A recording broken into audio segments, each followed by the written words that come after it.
আজি এই কাৰ্যসূচীৰ জৰিয়তে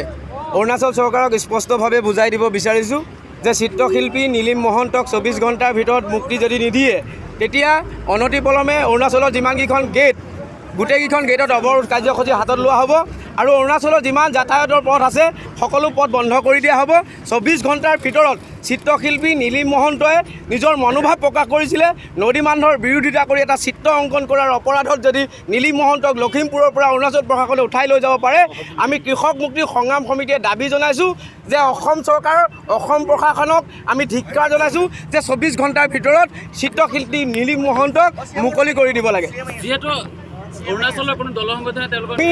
এতিয়ালৈকে স্পষ্টভাৱে এইটো কথা জানিব পৰা নাই যে কোন সংগঠনে তেখেতক নিমন্ত্ৰণ কৰি নিছিলে আৰু কাৰ কথা মতে তেওঁ চিত্ৰ অংকন কৰিছিলে আৰু চিত্ৰ অংকন কৰাটো একো ডাঙৰ অপৰাধ হ'ব নোৱাৰে যিহেতু তেওঁ মনৰ ভাৱ চিত্ৰ দেৱালত অংকন কৰাৰ জৰিয়তে প্ৰকাশ কৰিছিলে। আমি ইয়াৰ জৰিয়তে স্পষ্টভাৱে কৈ দিছোঁ যে অৰুণাচল চৰকাৰ